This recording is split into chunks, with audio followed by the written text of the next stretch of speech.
एक भूतिया जंगल, एक पुरानी हवेली और एक गांव के रहस्यमय मनुष्य की कहानी। जंगल में छुपे अनगिनत रहस्यों और भयानक किस्सों का परिचय कराने वाली इस कहानी का आरंभ एक छोटे से गांव से है। गांव के निवासियों के बीच एक पुरानी हवेली के बारे में अनेक कहानियां सुनी जाती थी। इस हवेली की कई दीवारें बिगड़ी हुई थीं और उसकी छतें घह चुकी थीं, लेकिन इसका खौफनाक रूप उसमें बसे अजीबगरीब आत्माओं के वास से आता था। गांव के लोग उस हवेली से दूर रहने की कोशिश करते थे।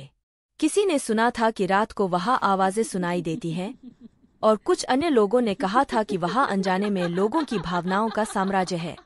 गांव में रहने वाला एक जवान युवक था, नाम था राहुल। वह इन सभी किस्सों को बस किस्से ही मानता था। उसे लगता था कि लोगों ने बस डराने के लिए उनकी आत्मा की कहानियां बनाई हैं। एक दिन उसने अपने दोस्तों के साथ निशाने पर जाने का निर्णय किया। उन्होंने रात को हवेली के पास पहुंचा। सब वहां डर से घबराए हुए थे, लेकिन राहुल ने अपने दोस्तों को आत्मविश्वास दिया और उन्हें साथ चलने के लिए कहा। जब वे हवेली के अंदर पहुंचे तो उन्होंने कुछ अजीबगरीब चीजों को देखा। दीवारों पर आईनों की झिलमिलाहट, अद्भुत चित्रों की झलक और खासकर भयानक आवाजें उन्हें भयभीत कर रही थीं। लेकिन राहुल ने अपने दोस्तों को यहाँ बिठाकर बोला, ये सब बस कल्पना है, हमें डरने की कोई जरूरत नहीं है। रात बढ़ती गई और उन्होंने बातचीत की। तभी एक आवाज सुनाई दी, कौन है? राहुल ने धीरे से कहा, हम गांव के लोग हैं। हमें आपकी हवेली के बारे में बहुत सुना है। वहां से कुछ समय तक कोई जवाब नहीं आया, लेकिन फिर से वह आवाज आई, तो तुम आओ गए हो यहाँ रात के समय? राहुल ने कहा, हाँ, हमें आपसे कुछ बात करनी है।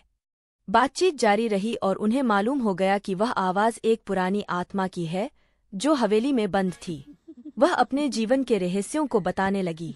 उसकी कहानी दरअसल गांव की पुरानी हवेली की ही थी, जिसके बारे में लोग अनगिनत किस्से सुनाते थे।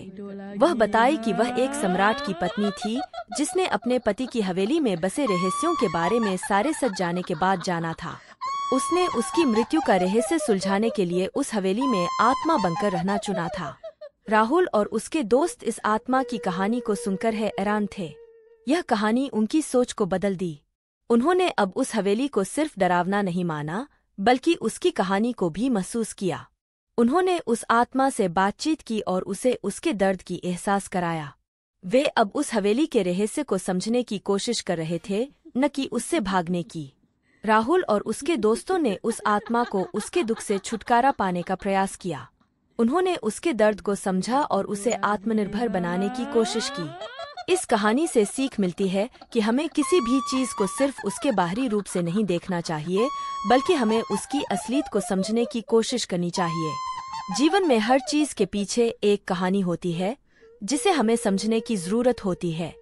और कभी कभी वो कहानी हमें हमारे डरों से नहीं, बल्कि हमारे अंदर के बच्चे को समझने की कोशिश करती है।